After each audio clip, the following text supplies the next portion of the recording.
Beerus काफी ज्यादा चौंक जाता है और कहता है, क्या आखिरकार तुम ये सब क्यों कह रहे हो? और जिस पे हम देखते क्यूटेला को, जो ये कहता है, क्या तुम बेवकूफ हो बीरस? क्या तुम्हें नहीं पता उन मॉर्टल की वजह से टूर्नामेंट ऑफ पावर हुआ है? अगर उस मॉर्टल ने कभी इससे भी बड़ी बेवकूफी कर दी और वो जाके सीधा ग्रैंड प्रीस्ट या फिर जीनोसामा से लड़ने के लिए बोले, तो क्या तुम उस पे भी मान जाओगे? तो हमें कुछ ना कुछ करके इसको रोकना ही पड़ेगा।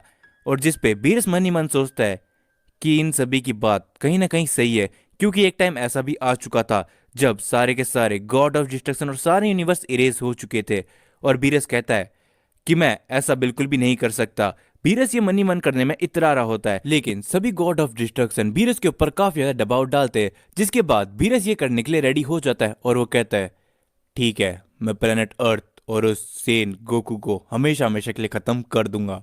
और ये सुनने के बाद हम देखते हैं कि वीस काफी ज्यादा टेंशन में आ जाता है और वीस कहता है कि क्या आखिर लॉर्ड बीरस ये सब करने के लिए कैसे मान सकते हैं? मुझे पता है कि हालांकि गोकू की वजह से टूर्नामेंट ऑफ पावर हुआ था, लेकिन ये सब करना बिल्कुल सही नहीं होगा।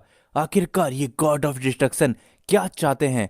और इसके बाद हम देखते हैं वीस को, जो कि अपना दिमाग लगाने के बाद एक बात कहता है, मुझे पता है कि मैं गॉड ऑफ डिस्ट्रक्शन के फैसलों के विरुद्ध नहीं जा सकता, लेकिन ये बात आप सभी को भी जान लेनी चाहिए। आप सभी को तो पता ही होगा कि गोकू जीनोसामा का कितना अच्छा दोस्त है। अगर जीनोसामा या फिर ग्रैंड प्रीस्ट को गोकू की फील होना बंद होगी या फिर उन्हें पता चला कि गोकू को खत्म कर दिया गया है, तो वो कितने ज्यादा गुस्सा हो जाएंगे। हो सकता है उसके बाद जीनोसामा सारे मल्टीवर्स को वापस से इरेज कर दे और सभी गॉड ऑफ डिस्ट्रक्शन को भी। जो सुनने के बाद सारे के सारे गॉड ऑफ डिस्ट्रक्शन चौंक जाते हैं और बीरस कहता है, हाँ वीस, तुम शायद सही कह रहे हो, तो आखिर हम क्या कर सकते हैं? और तभी क्विटेला कहता है, तो बीरस तुम्हें कुछ ऐसा करना पड़ेगा कि वो हमेशा हमेशा के लिए या तो मर जाए या तो जिंदा रहने के बाद भी उसकी की कभी भी कहीं पर भी सामने न आए। जो सुनने के बाद बीरस काफी ज्यादा चौंक जाता है और कहता है कि आखिरकार ऐसा कैसे हो सकता है? वीस, क्या तुम्हारे पास आइडिया है?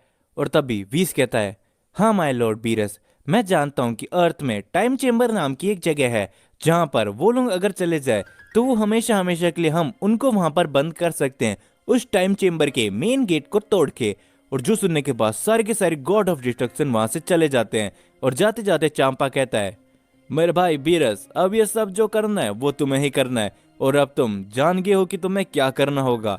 और तभी हम देखते हैं कि यहाँ पर बीरस और वीस चले जाते प्लेनेट अर्थ में और सभी लोगों को वहां पर इकट्ठा करते हैं, लेकिन वहां पर गोकू और वेजिटा नहीं होते। वेजिटा ट्रेनिंग करने के लिए कहीं पर गया होता है और साथ ही में गोकू इस टाइम पे किंग काई के प्लेनेट में होता है। और तभी बीरस उन सभी को बुला के कहता है कि मेरी बात ध्यान से सुनो, अब तुम्हें एक मेरा बहुत ही बड़ा काम करना होगा, और ये बात मैं तुम में से किसी से भी छुपाने नहीं वाला।